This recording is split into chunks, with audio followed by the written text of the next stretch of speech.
none munyare umuntu akwanka munyare uraraba ntugira iherezo ribi munyare n'ukuri umviriza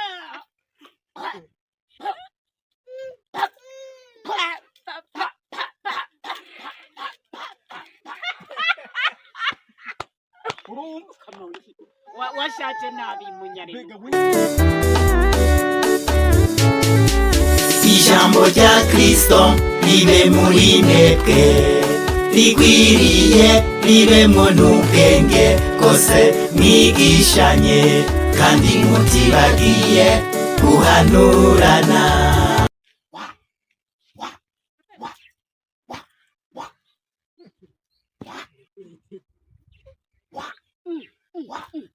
munyari ugira uhingumundi ibyo bintu uri kuragira n'ibikiga munyari weho byakuye mu mutwe ntibyapansharaye munyari none munyare umuntu akwanka munyare uraraba ntugira iherezo ribi munyare n'ukuri mugabo uwo muntu yarakubabaje n'ukuri aho uzomushikirira hazoca uwambaye uhora usoma Bibiliya yego je mpora ndayisoma yego urakoze ibisigaye uzoba urabimenya mugabo mutama ntuzugwane n'uwo muntu ahubwo uritura ubutungane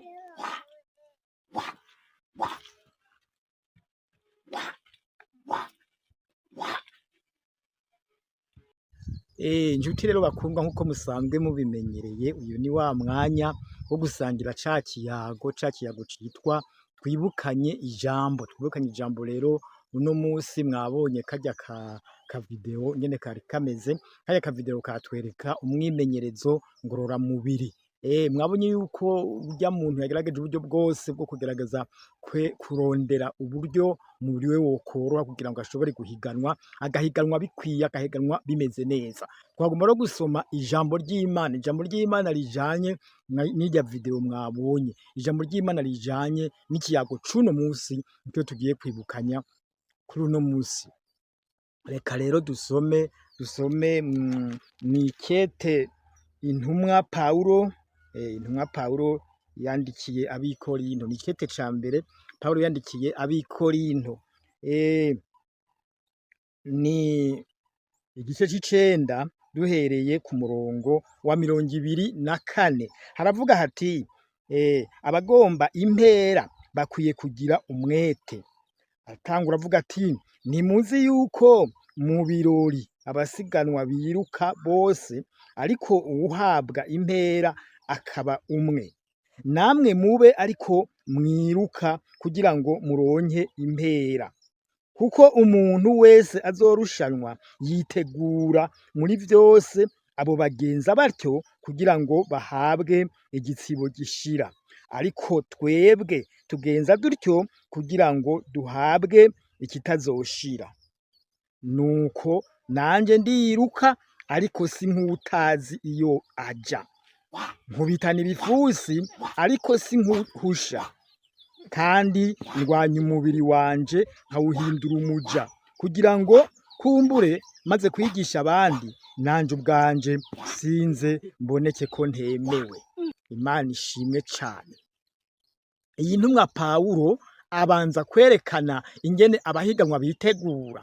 Abahiganwa mu gihe bimirije guhiganwa baritegura, umwe wese akitegura kugira ngo aze arushe abandi, akagira imyimenyerezo, akirukanga, akagerageza kugira namba zo kubitana inguma ibifusi, akagerageza uburyo bwose kugira ngo aze asumvye abandi, ari byo kwiruka akagerageza uburyo bwose kugira ngo asumvye abandi. Natwe rero ngo nuko dukwiye guhiganwa mu gihe twitegurira kuzoronka igitsibo canke urugori, kandi ngo barya nubwo babigira gutyo bo ngo bitegurira igitsibo canke urugori ruzohera ntiruzoramba, ariko twebwe nituronka urwo rugori tuzorubamwo, tuzogwambara ibihe bidashira dushajije tumeze neza. Nuko rero kano kanya rero twagira twibukanye kuri rino jambo. Pawulo aratwereka neza ko wewe mu guhiganwa ngo si nk'uwuhusha, kuko ahiganwa azi ico ariko arahiganirwa, arazi yuko abo bandi ngo bahiganwa barondera igitsibo kitazokwamaho kizoshira n'ingoga. Mbere hari wigeze kutubwira yuko burya ya gitsibo ngo batanga kiriya gihe, rujya rugori rwa kiriya gihe ngo rwakorwa mu vyatsi, barukoze mu vyatsi. Rero urumva ivyatsi ntibiramba no kuramba, ariko baraheza rero kuko rwari urugori rw'iteka, cari igitsibo c'iteka, bakitonda neza kugira ngo ugihawe aronke agateka. Ahaciye bati urya muramuraba neza, urya yararose igitsibo, yararose urugori, n'urya rugori mubona yambaye, urya rugori n'urwa agaciro. Urumva rero uwo muntu araheza akishigikira akavuga ati jewe bwa bundi narakoze ikintu kidasanzwe, narimenyereje kandi nakoze nk'udahusha. Paulo rero akavuga ati jewe rero nkubitana ibifusa, ati kandi si nk'uwuhusha, ati simpusha, ntumbereje ndatumbereje, sishobora guhusha. Urumva rero ko Paulo yarazi ico ariko arahiganirwa. Hanyuma rero ikindi kintu twumvise Paulo yaciye yongera ko ati burya rero umubiri wanje nawo ndawufata nkawugira umuja, nkawubuza kwidegemvya, umubiri wanje ugacika umuja. Muri kiriya gihe rero abantu bitwa baja bari abantu b'abagurano, nta gateka bari bafise, ntibidegemvya, ntibaje iyo bashaka, ntibakora ico bashaka, kuko bari abantu batidegemvya, bari abantu bari mu buja, bari abantu baguzwe amafaranga canke baguzwe ibintu ivyo ari byo byose. Hanyuma rero Paulo nawe rero umubiri wiwe urumva impande yuko yimenyereza akirukanga kandi gakubitana ibifusi, azi ico ariko aragira, ngo akubitana nk'ubudahusha, ntakubita nk'uwuhusha, akubita azi ico ariko arakubita. Nico gituma rero no mu kwiruka urumva yuko yiruka nyene azi yuko ico ariko aritegurira ico arico, ko ariko yitegurira ikintu kidasanzwe, ikintu c'agakura. Hanyuma rero urumva kugira ngo bikunde kandi umubiri wiwe yarawufata akawugira umuja. Twari tugeze iminsi twiga ku akarimi twumvise gakora ibitari bike, kagakora ibintu bimeze nabi, kagakora mbere n'ivyiza. Erega n'umubiri wose nawo nyene nuko nyene. Nubwo Paulo cya gihe nako yari Paulo yari Yakobo yavuze ku rurimi, ararushimikira ko yuko ururimi rushobora gukora ikibi, ariko kandi ko rushobora gukora n'ivyiza. Hanyuma rero urwo rurimi ntirukora ibibi vyonyene nkuko twavyumvise, kandi rero urwo rurimi ntirukora rwonyene, kuko ari umuntu yateguye kuza gukora ikibi, ururimi ataruteruye ngo arujane arurerure ugira ngo gova ngaha rukagenda ibirometero 40 ingahe ariko gwijanye. Oya, rujanwa n'umuntu, rujanwa n'amaguru, rujanwa n'amaboko. Kuri ubu arabafise ivyuma bagenderako, baraheza bakabigenderako kugira ngo namba baza gukora ikibi, baza gukora ivyiza, ariko ururimi ubwago gogo wigumira mu kanwa. Ariko rero urumva yuko rutwagwa n'uyu mubiri wacu nyene uko uri, harakora amaboko, harakora amaguru, harakora n'ibindi bihimba vyose.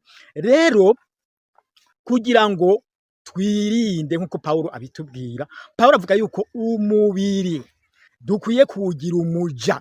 Umubiri ukaba nka kwa kundi twumvise bari abantu bagurwa, bari abantu babagurana ukuntu bari bifashe, twumvise yuko ngo atamwidegemvyo bari bafise. Natwe rero uyu mubiri wacu duhamagariwe kuwugira umuja. Umubiri ngo ntiwidegemvye, umubiri harigiye wishakira ibiwunezera, ugashaka biriya na biriya binezereye, kandi nubwo vyoba binezereye ariko vyavuye mu buryo bwo kugunga bene data, bwo kugunga abandi bantu, bwo kugira abandi nabi.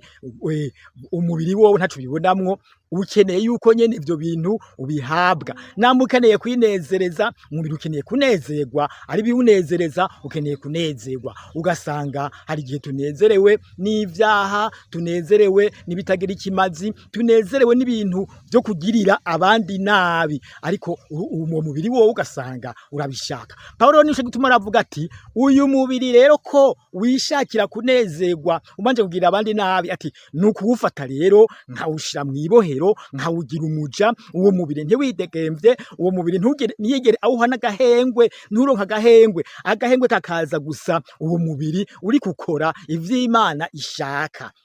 Reka rero twumvikane, twumvikane mbega umubiri twawugira umuja gute, twawugira umuja gute, ko twumvise yuko hari ibiwunezera ugasanga nk'umuntu ati jewe umugore ntunze uwo ntakinezereye, namba yarafise uwirabura ati ubu ngomba uw'inzobe, namba yarafise uw'inzobe atoya ubu ndahinduye nshaka uwirabura, yarafise uwirabura ati oya nuguhindura. Imana tugira mugabo nta bantu bariho basa n'umuto tubenje kandi nta bantu bariho basa n'urwatsi rutoto, ngira ngo navyo nyene vyari guca bishika umuntu ati ubu rero ngomba kwironderera usa n'urwatsi rutoto, usa n'icyatsi kibisi, reka noneho.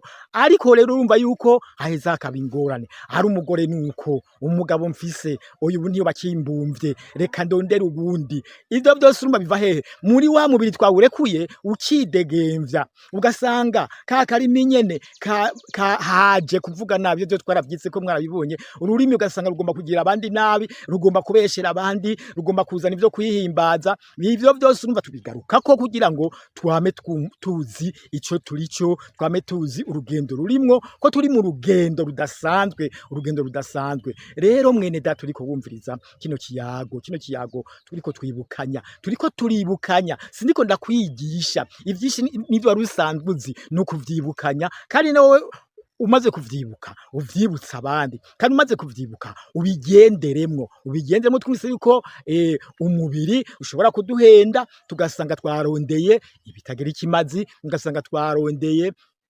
ibiduhimbara, twarondeye ivyo kurya kuri ubu biryoshe, kuri ubu bisumvye ivyo twahora turya. Ivyo ntivyari bibi, umuntu ashobora guhindura n'umusi yari ibi agaheza akarya n'ibindi, ariko iyo bibuze agaheza akihangana. Wa mubiri rero mu gihe wibereye muri rya bohero twawushizemwo uraheza ukihangana, ivyo wariye aho kubigaya ukumva ko ari ivyo kurya nyene, nkuko nyene n'ibindi vyo kurya bimeze. Muribuka Abisirayeli bariko bava muri Egiputa, muri Egiputa bageze mu bugaragwa, aho Imana yabagaburiye ivyo kurya vyari biryoshe cane bita manu, ariko ivyo vyo kurya ntibabishimye, baraheza barabigaya ngo twebwe twishakira akanyama. Baragenda babwira Mose baterega Mose, aha mwaratugiriye nabi, mwadukuye hariya muri Egiputa aho twarya akanyama, aho twarya ibitunguru, aho twarya imboga ziryoshe, aho twarya imboga zimeze neza. Barabidondagura umwe wese ngo akaja mu gasima ryango iwe,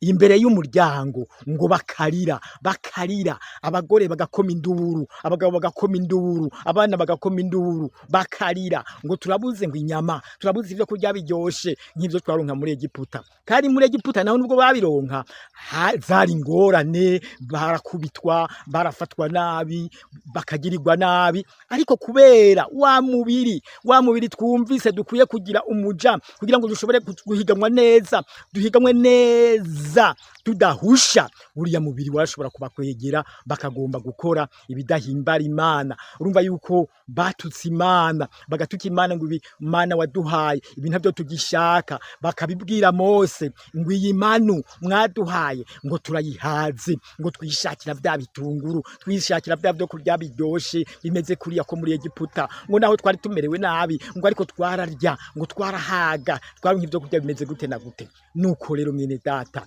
aya majambo uyafate nka nkama, umubiri ntukubeshe, uronderere ibohero, uboheremwo, urekure ukoresha ivy'Imana ishaka, urekure ukoresha ivy'Imana igomba. Ntuwemerere ko wikorera ibiwuhimbara gusa, oya usanga kandi bitwononeye, tukazobura ca gitsibo co ku mutwe, ca gitsibo cari kimeze neza twiteze, twiriko turitegurira kugira ngo tuze twambare igitsibo c'agakura, igitsibo kimeze neza. Nuko mwene data rero aya majambo turiko turibukanya uyafate nka nkama, urondere iryo bohero yo kuboheramwo uyu mubiri. Ibohero rya mbere rero mbega nirihe? Ni ijambo ry'Imana. Ijambo ry'Imana urirose keshi, ukamurironka ku munsi ukamuryumviriza, aho uryumvise ukagira igishika cyo kuryumviriza kandi rikakuryohera. Dawidi niwe yavuga yuko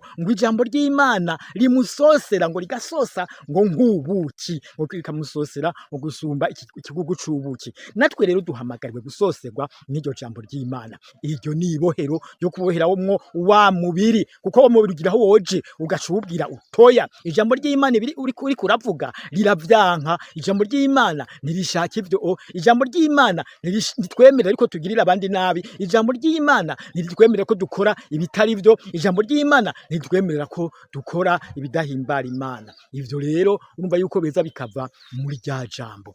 Irindi bohero ryo kuboheramwo uyu mubiri wacu ni ugusenga.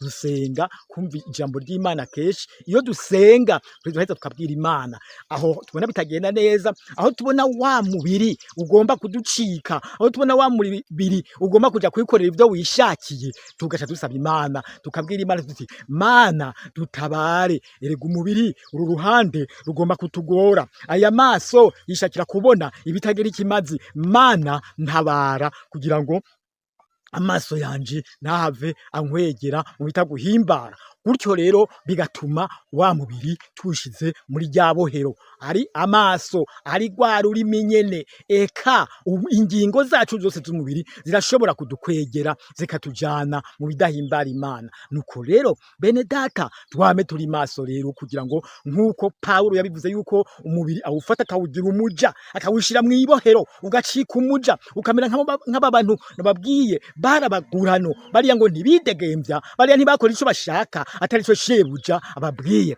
Shebuja ategetse ati genda mukora iki, abo bagurano bakora ico nyene nkuko shebuja ababariye ati genda mukora iki, nibagira ngo reka twikorere iki, oya bakora ico shebuja ababwiye, kandi ntibakora ivyo bishakiye kuko bari abaja ntibidegembya. Pawulo nawe yumvise yuko atubwiye yuko umubiri wacu tuwugize umuja tukabuza kwidegembya, nuko turaheza tukaronka tukaba mu mahoro, tukazoronka bwa bugingo budashira, tukazokwambara ca gitsibo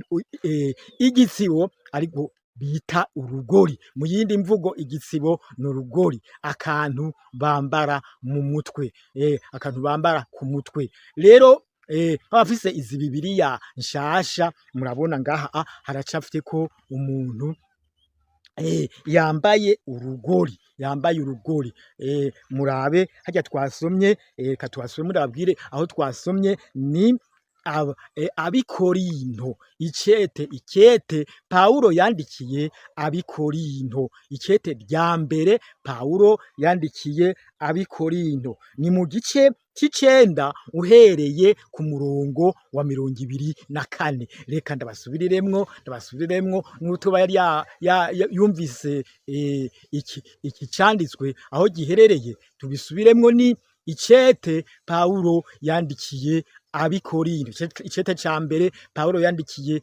Abikorinto, igice c'icenda uhereye ku murongo wa 24. Nayo majambo rero numvise twari dukwiye kwibukanya aho uri hose mwene data, ntuhendwe, umubiri ntuguhende ngo wironderere ivyo ushaka. Umubiri ushobora kudukwegera kutazoronka bwa bugingo budashira, ushobora kudukwegera kutazokwambara ca gitsibo c'ubugingo, ca gitsibo kizoba gisharije cane. Ndibaza kizoba kimeze nk'ico bakora mu vyatsi, kizoba ari igitsibo kimeze neza, kizoba ari igitsibo mbere ngira ngo kizoba ari c'inzahabu sindabizi. Ego Imana iriko irakidutegurira, ndazi yuko Imana irikidutegurira akantu keza cane, akantu tuzokwambara tukumva yuko twambaye akantu kameze neza. Ngira ngo uzoroba mugenzi wawe ngene ameze akambaye, kandi ico gihe hoho ngira ngo tuba tubona kure, tubona ngira ngo byose, nawe ngira ngo uzokwibona atacurinze kurabiramwo. Ndavyibaza eka nubwo bitoba gutyo, noneho uzobone ngene abandi bakambaye, ngene kabasharije, ngene kameze neza.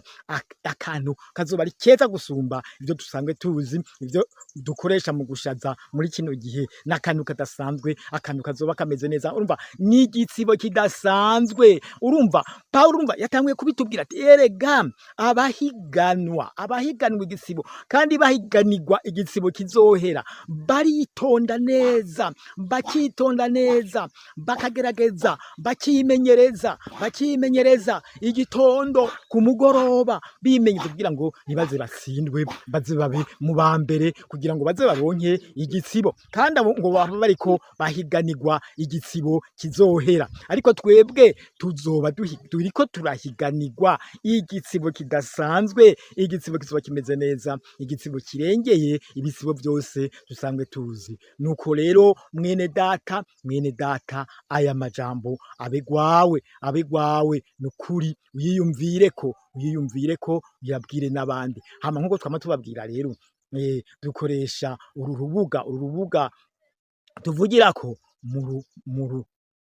uru rubuga tuvugirako mu ruhanahane, muhereza abandi nabo barabe, yego mugire vya bindi bita subscribe, kugira ngo uko dushize ku kiganiro uze wame uca ukibona n'ingoga, yego hanyuma ugire na kakantu bita like, kugira ngo werekane. Hanyuma twama tubivuga ivyo kandi wumvise kuri ubu harimwe amahenyu mu byo twavuze, mugaheze rero mukadukosora, mukatubwira muterega aha hantu ntimwari kuvuga gutya, aha hantu kuri mwavuze ibitari byo, mukatubwira kugira ngo natwe mbere biratunezera, kuko bica bituma tumenya yuko tudatamba twirorera, kumbe hariho abaturorera, kumbe hariho abatwumviriza. Yego rero murakoze rero bene data, mukomeze kumererwa neza, Imana ikomeze kubahezagira, murakoze. Ijambo rya Kristo ribe muri mwebwe, rigwiriye ribemwo n'ubwenge bwose, mwigishanye kandi mutibagiye guhanurana.